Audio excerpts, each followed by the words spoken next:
Buongiorno and welcome back to Koi Fish Johnny. I said the next episode would be on the roof, and it truly is on the roof.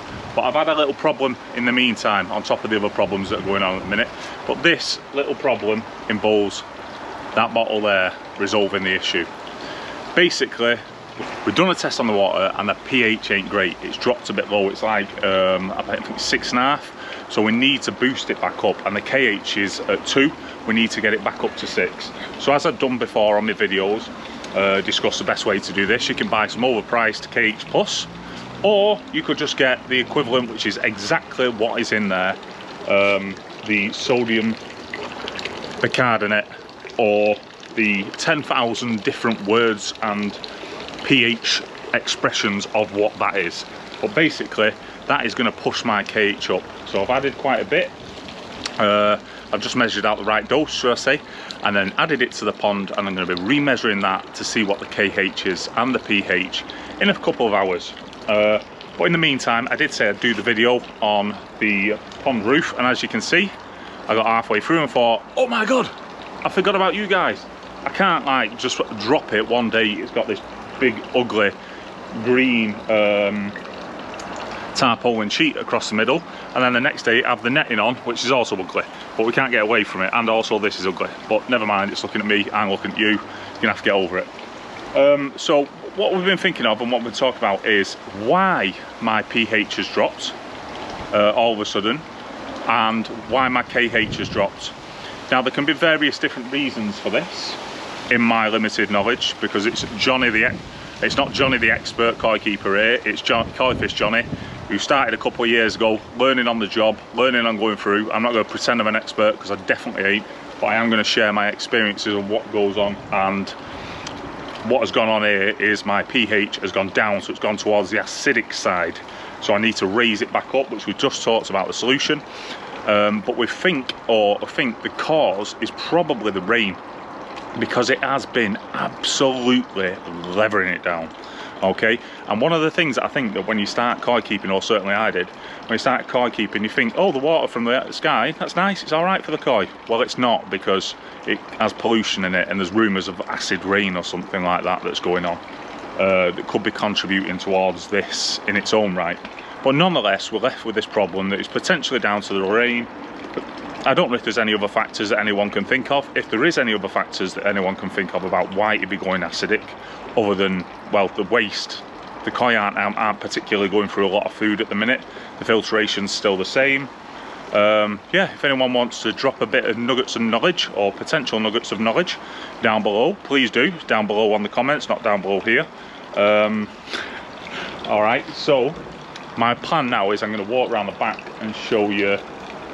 I hate these covers. I hate them. I hate them. I hate them.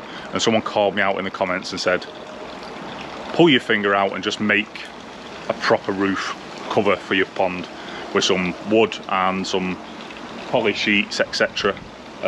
And that is, in all honesty, what I should have done. But with what's going on here, because I am going through, obviously, there's a bit of a thing happening with the Kratzy guys, and then I've just had an issue with my roof. I've had other issues going on, and the fish has been at the bottom end of what of the problems I've had to deal with. The fish have been superseded by all these other problems that are going on. But that is life, guys. That's life. You can't expect to just be going sailing up all the time. But we're at a low point here, but not emotionally low, just issue low, as in there's loads of things being hit at the same time. But thankfully, good people around me getting up and on top of it. So also doing a bit of a water change. My plan now is to take these ugly things off. And clean them down. Put them back on, and then put my netting, which is sat there on top of the broken tiles. Put my netting on the middle of it, therefore allowing the condensation as well to leave the pond a little bit more effectively. I mean, it's got breathing parts on either side, but potentially this may well contribute towards the pH going up a bit, or who knows, we're just dealing with the problem. So yeah, all in all, I'll probably snap back to you in a minute, now that I've let you know that that's going in. And once I've wrestled that bloody thing off there, and got these sheets cleaned off and put back in, I'll come back to you and it will look beautiful, okay? So see you in a minute.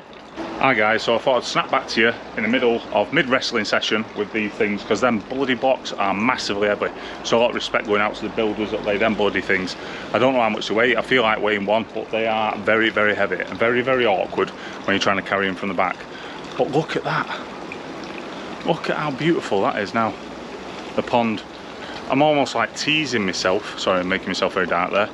I'm almost like teasing myself about getting back to spring, and I cannot wait to spring, by the way, because this year, I mean, I launched it, the channel is only just over a year old, which I need to have a little birthday party for, which I will do. I've got it planned, I just haven't got round to it.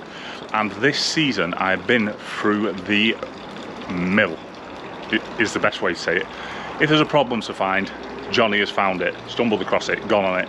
But one thing I would like to say is that keeping koi, like a name drop there for Jamie, but generally keeping koi is not easy.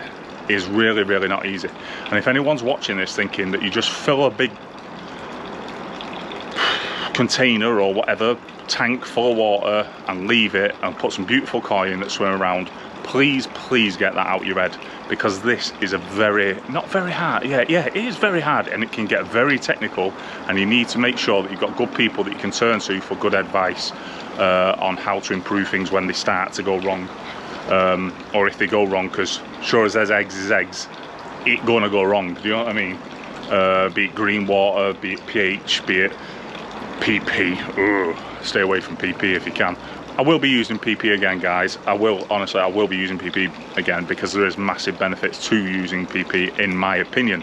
It's just that when I used it last time, I was the idiot. I got things wrong, so don't worry about that. But I have shown you the harsh reality of using PP in an honest way, which has led me down this merry path. But anyway, back to the thing at hand. Look at this. If I just stand here, 2 leaves have dropped up in here. Look at that, it's beautiful. I really don't want to put these covers on, but the reason why I put the covers on is, one, the wind chill factor to stop the temperatures fluctuating and shocking the fish too much, trying to retain a little bit of heat in there, and also the main thing at the minute is to protect, which potentially could the leaves be contributing towards my pH going down, the dead leaves? I don't know, because I'm not a scientific person, but I know that somebody will. So again, drop that in the comments. But look at the tree. Let me move my head out of the way, because it's a bit weird looking up my nostrils to look at the tree. Okay, there, I'm out of the way. Look, it is a big old unit, that tree. And they do, the branches overhang a tiny little bit now, but hopefully they won't grow that way. But yeah, I'd say that is probably 75% thinned out. So I'd say we're 75% of the way there. I was trying to hold off until they all fell off, and then I could just take the tarpaulin sheet off and not have the netting on there. But unfortunately, with what's gone on with the pH being low, I'm having to take action. And also, yeah, I just have to middle around and mess around with things and get them all right.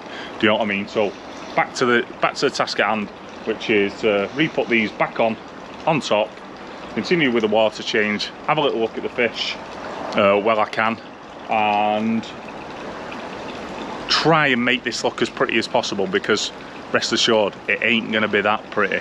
Not as pretty as it is now. Also, these sheets need to go, these insulation bars need to go back against the window. But yeah, I'm off to do this. Buongiorno and welcome back. I've just grafted my back out doing this. I think I'm quite proud of what I've achieved. I definitely made a mistake earlier on with the tarpaulin sheet through the middle. I think it looks a lot smoother. It looks a lot better. I'm not letting you see it yet. I'm going to spin you around in a second. I'm going to move my ugly mug out of the way. But still topping up with water. Just on a filter change, just on a filter drop. What I've done is put the net through the middle instead of the tarpaulin, put the blocks on top of it, tightened it as much as I can. As you'll see when you're looking at it, I was very lucky. I had 2 nets. I put the first net on, put 3 points into place, didn't check the net, had a hole in the net, but the hole in the net was able to move slightly to the side. So I got around that little hiccup. Okay, so without further ado, let's look at that. What are you saying? Hey? Wife can't complain about this one. Can't complain about this one. Obviously it's not as good as not having it on, but there we go. You can see in. It's a little lighter in there. There's my fishers. Okay, sit around this side. What I did here was put the brick up against the insulation boards and also the brick up against the netting so it didn't sag and go in. These are extremely heavy. I do not think that the wind will be able to lift these blocks, or certainly it won't do it in one go, so it might shuffle it across in time, but not in one go. I trimmed down the edges so it's nice and smooth. Here's the view from the office if I was to put the office here, or when the office is here. So this will definitely improve next year, definitely. There we go, around the side here. Okay, let's get here. Okay, so I hope you enjoyed that. Now it looks a lot neater, it looks a lot nicer, but as I've just walked here and looked at this, definitely not happening next year, especially if my office is here, because I ain't looking at that. It ain't the nicest sort of look at all, is it really? But it is loaded full of purpose, and it means that I can see the fish a lot more, which at the minute is really important, that I am able to see any changes in behaviour or changes in appearance with the fish, for a multitude of reasons, but one, and the main one, being the pH being low. But the pH has gone back up. I'm going to test it in a minute, and we should be tickety boo going into the winter. I know I've mentioned salt in my pond. I'm going to postpone that for the time being, which I'll explain in another video, and the reasons why I'm not going to be salting my pond unless I have an issue during this winter. Yeah, that's it. So I hope you've enjoyed this episode. I hope that you enjoy this look to my pond. Obviously, normally a massive big window, looks beautiful. Not today, it's covered. Well, not until March, and in March I cannot wait for next season. I cannot wait for the next season. This season I've loved being with you guys, I've loved having this journey, and I've loved being part of the community, talking to you, having some, not feeling as lonely in the koi keeping world as you can if you're on your own and trying to solve these problems. There are some amazing people behind the camera, and thank you to every single person that helps me, joins me, supports me, laughs at me, or laughs with me, not laughs at me, laughs with me. And yeah, that's all I'd like to say on the subject. Is next year I cannot wait, and I'm going to get, because I've got 13, would you believe, I finished the season with 13 bloody fish in my pond. Next season I am going to be buying at least 3 or 4 amazing fish, and I'm thinking about like trying to save up during the winter, maybe ask the wife if she'll buy me one for Christmas with a hat on. Who knows? But next year, stay tuned to the channel, because next year, with my new knowledge that I've got about fish, and what makes a great fish, and what the signs of growth, what all the jazz that goes along with it, I'm going to be picking out some belters, some absolute belters. I'm already looking forward to next year. I know I'm putting the roof on now, and it's a depressing part, but we've got to look forward. We've got to look forward to next year and what we can achieve, and what I can do to my pond, how I can improve my pond, how I can grow the fish, what I might do, stupid things that I might encounter. Keeping koi is not easy. It is not easy, and it is essential that you get expert advice, and also that you watch as much information as you can on koi from a multitude of people. I know there's a lot of people out there with opinions, but in the koi world there is a lot of opinions. Some people's conflict with others, and you can have arguments all day long about things. So it's important that you absorb as much information as you can out there, take it, make it your own, trial it. If it works for you, it works for you. Every pond's different, so you've got to keep that in mind. If you're new to the hobby, every pond is different, and just suckle in bits, make it your own, and do what's best for your fish. Okay, so on that happy note, on the great note of my pond looking beautiful and no longer like a spaceship anymore, don't know why I did that silly song there, probably cut that out, no I won't, it's funny. Yeah, so Koi Fish Johnny is mission complete. Funny, fishy, fun from Koi Fish Johnny.